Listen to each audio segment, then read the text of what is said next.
Kung magigera tayo, ha? Sinasabi ko sa inyo, kahit ako mamumuno ako, makipaggera tayo kahit kailan, makipaggera.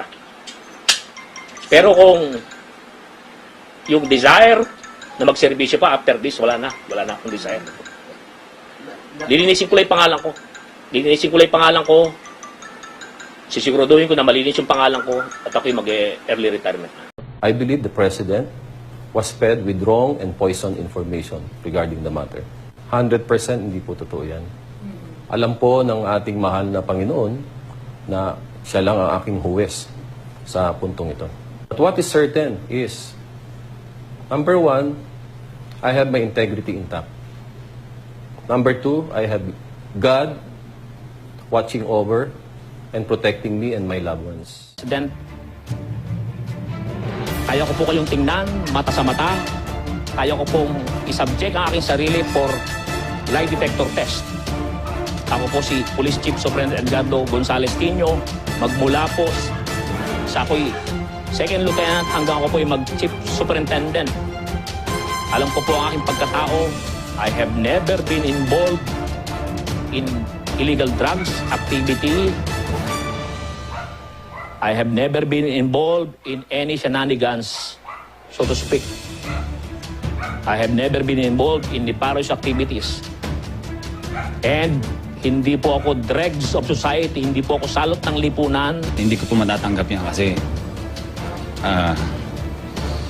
sa kabila po ng ginagawa namin na laban sa drugs, sa kampanya ng ating bagong presidente at ng ating bagong halal na GPNP na Sir De La Rosa. Ito ba po yung kapalit na sa aming lahat ng ginagawa? Na unang-una ay isa po ako sa galit na galit sa drugs. May kasalanan. Before the bar of public opinion, sigurado, sabihin nila, may kasalanan ako. Kanya ako, papasalamat ako dahil binigyan niyo ako ng pagkakataon na ito. Hindi ba? Sir, nagkasalamat ako at unang-una, malilinis ko yung pangalan ko. Masabi ko rin yung saloobin ko na halos nabaliwala yung 35 years na pinagservisyoan ko. Sir, nung narilib po kayo sa QCPD, hindi kayo kinausap ni Director General? Walang kumausap sa akin, walang pa. Basta ang order ko is Office of the Chief PNP. Wala kayong, sir, naging idea kung ano yung reason behind dun sa pagkaka-relieve niyo? Wala. Well, actually, kung makikita nyo, lahat naman ng district director na-relieve, di ba? Lahat ng 5 district director. So, wala akong inkling kung bakit mangyayari ito sa akin.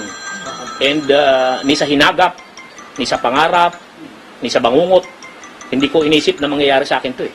May nakausap na kayo, sir, dun sa ibang mga general na pinangalan? Wala akong nakausap. In fact, yung informasyon na to na ako'y tinuran at sinabi ni Presidente na involved from the media ko lang din narinig. Hindi ko narinig yung buong speech ni Presidente at pinakinig lang sa akin ng isang media.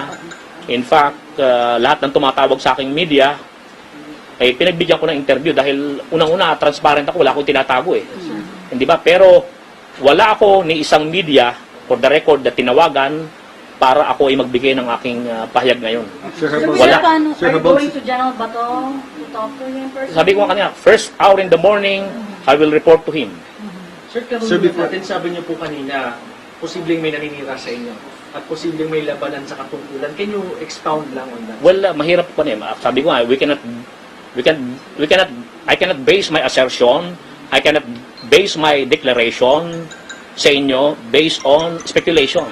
Di ba? Pero May nainggit sa inyo, sir. kasama yan sa kasama yan sa, di ba? Natural yan, di ba? Di ba? It's human nature. Alam niyo naman yan. Sinasabi ko sa inyo, your guess is as good as mine. Kasi human nature yan. Mismo rin siguro sa inyong profession, may nangyayari din ganyan. So, di ba? Natural yan So, pero I cannot say na that's the, di ba? Sir, before the announcement, hindi kayo kinausap ni Wala bagong akong chief PNP ba to? wala akong Or yung dating PNP? never na may pag-uusap ulit tungkol dyan. Sir, sabi niyo, lilinisin niyo lang ang pangalan niyo tapos mag-early retirement na kayo. So, bakit kayo mag-early retirement kung malinis naman yung lisensya? Alam niyo kung bakit? Magmula second lieutenant, kung sinasabi ng Pangulo natin na Ganun ang pagmamahal niya sa bayan. Ganun din ang pagmamahal ko sa bayan. Kung kinakailangan, mamatay ako para sa bayan, gagawin ko. Sir, kamusta po yung suporta ngayon ng inyong pamilya sa inyo? Eh kung yung 10 na mga kaibigan ko tumatawag sa akin, nagtetext sa akin na hindi sila naniniwala sa akusasyon, higit 10 yung suporta ng pamilya ko sa akin. Sir, Sir, anong mas reaction mabigat nila? ba yung pressure sa inyo na linisin yung pangalan nyo dahil no less than the president yung nagbanggit na isa kayo dun sa mga sinasabing Totoo yan. Totoo yan. Binanggit mo. Kasi no less than our president said that. So, it's an uphill battle. Napakabigat nung dadaan nating kuwan.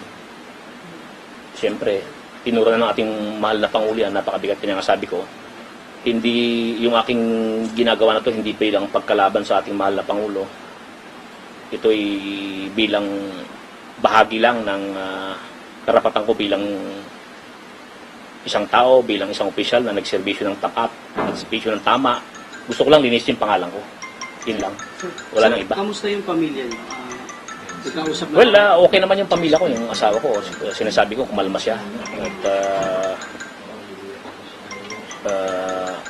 malalagpasan namin ito. Yun lang. Sir, kung makakausap niyo si President Duterte, ano po ang sasabihin niyo sa kanya? Well, kung makakausap yung ating mahal na Pangulo, sana po, Sir, bago nyo po ginawa yan, pinatawag niyo po kami, ipinalad niyo po yung mga ebidensya laban sa amin, hinarap niyo po kami sa mga nag-aakus sa amin, at nakausap namin, at nasabi naman po namin yung katatayuan namin kung bakit nangyari yan. Saan, kailan, papaano na-involve yung aming mga pangalan. Yun lang naman. Actually, kung makikita nyo, wala akong kasamang abogado. Straight from the heart, yung sinasabi ko sa inyo. Ha? Wala akong itinatago. Ang gusto ko lang ay marinig ako ng aking mga kababayan, marinig ako ng mga kaibigan, marinig ako ng mga aking pulis na pinagserbisyuhan, na sinasabi ko sa kanila na if you wear the uniform, there is no way na dapat mag-dip ka ng finger sa kriminalidad at illegal drugs. Kasi, pag ginawa mo yan, you have no right wearing the uniform. Palagi ko sinasabi sa kanila yan eh. Palagi ko sinasabi sa kanila yan, sa mga pulis ko, sa lahat ng pinagserbisyuhan ko, that they have crossed the line pag nag-involve sila sa kriminalidad at illegal drugs. And they have no right wearing the uniform pag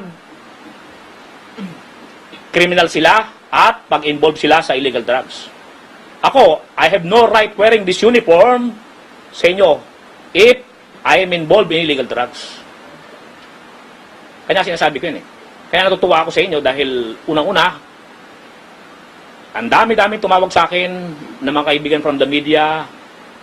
Kung mapapansin nyo, nung ako ang QCPD director, I'm not media hungry.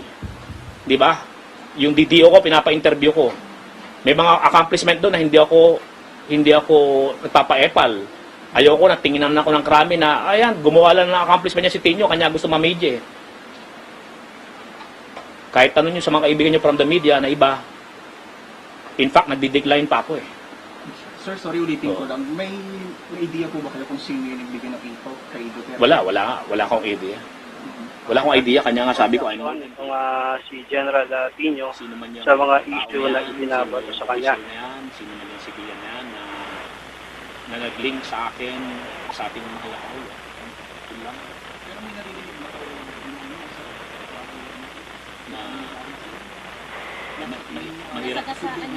mahirap kasi mag-speculate eh, sa ating trabaho naman. Marami tayong sindikato na sagasaan, maraming opisyal na alam mo na, dahil human nature yan eh. Nakakalaban mo sa pwesto, nakakalaban mo sa kwan, di ba? Maraming kwan.